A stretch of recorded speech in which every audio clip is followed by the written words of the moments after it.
Hello, my name is Vivek. Welcome to my YouTube channel, ML Vegas. In this video, we will discuss major highlights of the Bloomberg GPT. As discussed in the previous video, this is both domain specific as well as general purpose LLM. The others have generated a domain specific dataset by name FINPILE, which consists of the English finance documents, thereby including news, filings, press releases, web scraped documents. In total, the Bloomberg GPT model trained across with over 700 billion number of tokens. The FinPile dataset mostly is taken from the Bloomberg sources, namely by Bloomberg Terminal, transcripts, and TV, dated from 2007 to 2022.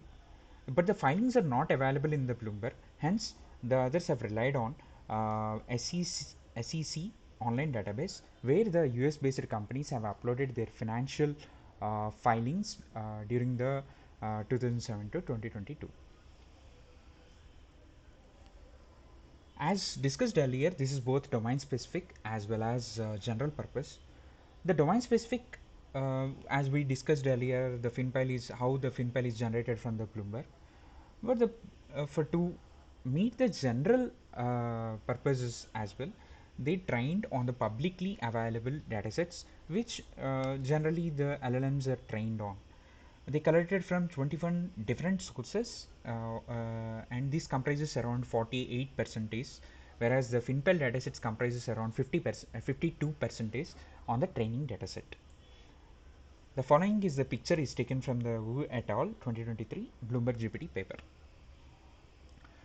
As we know, the tokenization is the most important pre-processing step, where the entire sentences, whatever the entire text, whatever you have given, it is divided into smaller number of chunks, smaller number of units, which are also called as tokens. And this kind of process is known as tokenization. This is very preliminary step in any kind of NLP task. It helps us to generate the corpus, as well as it also helps us to identify the out of vocabulary words. What is meant by out of vocabulary? Suppose we have given a text and we are relying on a data set, right? It might be having some kind of 100 words. The one word which is not in the particular in the text, that becomes a out of vocabulary word. If a model is particularly trained on those 100 words, it cannot identify the one word. So this is very important to remember. So hence the inclusion of out of vocabulary and identification of the out of vocabulary words is very much crucial in any NLP task, such as reading comprehension and sentiment classification, conversationalization, and so on and so forth.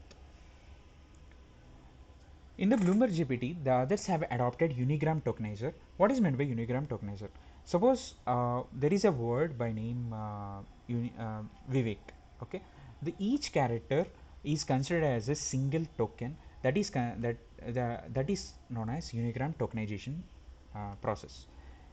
What it brings to the table is it helps us to identify both common as well as rare characters, as well as thereby the underlying patterns in a probabilistic manner. So this gives an edge over the other tokenization, popular tokenization processes, such as which will be discussed in the next slides. Further, it helps us to identify the language model to estimate the likelihood of each character and the underlying, suppose how the sequence of the words, sequence of the characters are placed there to form a particular word or the subwords. Further, that this tokenizer helps us to generate tokens by sampling from this probability distribution, thereby giving more flexibility to handle various linguistic processes. The other popular tokenization model is known as greedy merge based tokenizer. So now we will see the differences between Unigram as well as greedy merge based tokenizer. In terms of complexity, both are simple and easy to implement. While coming to the flexibility, the Unigram tokenization is given an edge over the greedy merge based because it can um, because the words are formed by the sequence of the characters, right? The sequence of characters are being handled probabilistically in the unigram, whereas that is absent in the greedy merge based. So this gives the flexibility, more flexibility to identify the rare and the out of the vocabulary words, which we discussed the importance earlier. So this gives an edge or for unigram based tokenization. Also, uh, even though the unigram tokenization results in large vocabularies because in the greedy batch based each token is a word or a subword, whereas in the unigram each token is a character. So obviously it will generate a larger corpus, larger vocabulary.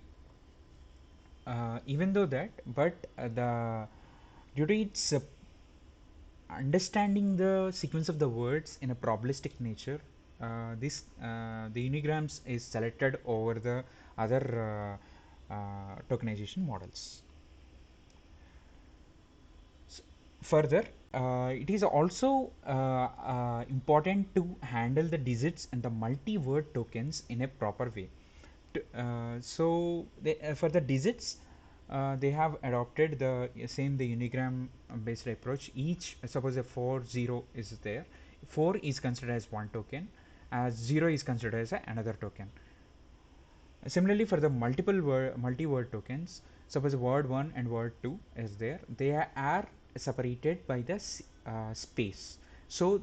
In that way, the multi-word is handled. The space is also another token that is included in the corpus. As we discussed earlier, the Unigram tokenization results in a larger corpus size. So the training becomes so hectic. So further, it is observed that in the FINPILE as well as the other public repositories, in total there are 22 domains the dataset has been collected over. So to meet the faster training approach, others have adopted parallel tokenization training, which is performed as follows. Suppose if the suppose domain 1 and domain 2, domain 3 are there. So each domain is divided internally into 256 number of chunks, and upon each chunk, this tokenization process will be applied.